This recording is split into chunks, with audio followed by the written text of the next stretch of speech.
Halo teman-teman, lanjutin video kemarin tentang John Gray PhD, Men Are From Mars, Women Are From Venus. Kalian saya tambahkan, ada buku yang bagus banget, ini juga riset puluhan tahun, Dr. Gary Chapman. Dia menulis buku yang sangat fenomenal, judulnya adalah The Five Love Language.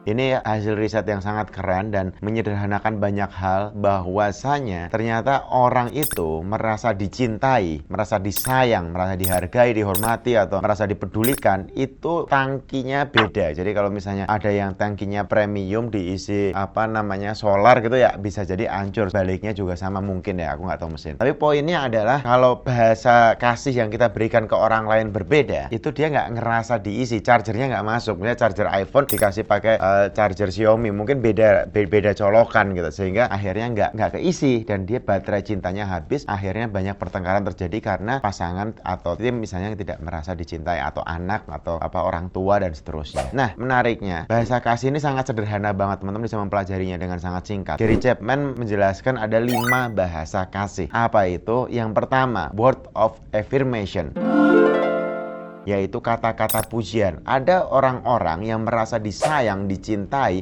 dihargai, dipedulikan ketika dia dipuji, ketika dia diapresiasi, ketika dia dianggap penting, dianggap kehadirannya kayak, oh thank you kamu udah melakukan itu, oh kamu luar biasa, oh bajumu bagus banget gitu, kayak wah aku senang dengan cara ngomongmu tadi gitu, misalnya luar biasa kamu kerjanya cepet gitu, atau misalnya kalau istri thank you banget udah dimasakin, atau misalnya ke suami, aku ngerasa bersyukur banget punya suami seperti kamu kerja luar biasa untuk memberikan kebahagiaan bagi kami gitu dan seterusnya. Semua kata-kata pujian itu bikin orang tersebut bahagia. Tipe yang kedua adalah act of service.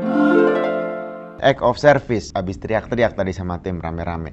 Act of service itu adalah pelayanan. Orang-orang tipe ini akan merasa bahagia, merasa dicintai ketika dilayani. Dilayani itu ya kalau misalnya kita ngomongin pasangan bisa jadi kayak handuk disiapin, baju disiapin, setrikain, cuciin, makan diberesin, mobil udah dicuciin, diisiin bensin, atau semuanya kayak dilayani aja, dipijitin, gantiin spray tiap hari, atau apapun yang kayak bikin dia happy gitu. Beliin kaos kaki, alat mandi, ada tukang pijet datang, atau misalnya ada tukang cukur yang dia dibantu nyukur, apapun pokoknya dilayani aja semua. Di kantor juga sama sih, kalau buat orang yang di kantor mungkin orang-orang tipe ini senang banget ngerasa dihargai ketika disayang, ketika dia dilayani. Jadi ini tipe kedua. Tipe ketiga adalah sentuhan fisik. Kalau dalam hubungan ya dia senang banget dipeluk, dicium, dibelai, dielus gitu. Pokoknya sentuhan-sentuhan fisik itu bagi dia sangat-sangat penting. Kalau di kantor ya mungkin kita hubungannya kayak lebih melakukan aktivitas bersama, tos segala macam gitu, kayak dipuk-puk bahunya dan seterusnya. Mungkin itu akan ini bukan mungkin ya, itu membuat dia ngerasa kayak aku dipeduliin, aku dihargai, aku disayang, karena bahasa kasih dia adalah di physical touch atau sentuhan fisik. Oke, jadi itu beda kan yang 1, 2, 3. Yang keempat apa? Quality time.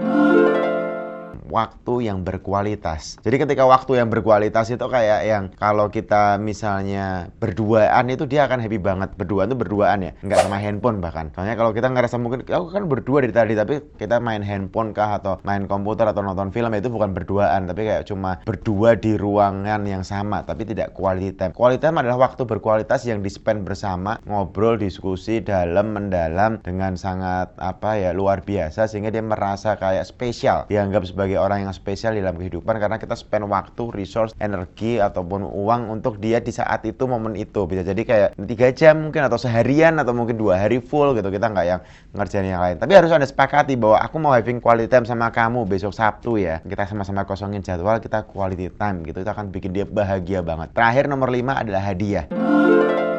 Ada orang-orang yang merasa dihargai, disayangi, dicintai, dipeduliin tadi ketika diberikan hadiah. Hadiah itu bikin dia ngerasa kayak, oh dia inget aku, oh dia nganggap aku spesial. Hadiah bisa apapun, cara ngasih hadiah udah dijelasin di video sebelumnya, video kemarin. Jadi teman-teman bisa kayak, oke, thank you, dan seterusnya. Tapi poinnya kalau ini kita salah ngisi, misalnya kita udah ngasih hadiah terus, ternyata bahasa kasih dia quality time nggak ngaruh. Mau kita beliin berlian, mau kita beliin mobil, dia butuh quality time, dia nggak butuh hadiah itu. Seperti halnya juga kalau dia misalnya servis, tapi kayak kerjaan kita muji, muji-muji, dia kayak bullshit banget, gombal loh, cuma ngomong doang. Karena dia butuh dilayani, butuh action, butuh ada yang dilakuin. Jadi kayak kalau kita tahu bahasa kasih, bahasa cinta, love language pasangan kita, ini akan lebih enak lagi. Kita bisa tepat sasaran. Jadi baterainya penuh, dan hubungan pun jadi akan semakin bagus. Dan kita juga harus ngasih tahu bahasa kasih kita, love language kita ke pasangan kita, atau misalnya ke tim inti kita, sehingga mereka tahu sebenarnya kita orang yang suka diapain. Gitu kira-kira teman-teman. Selamat mencoba tips ini. Thank you.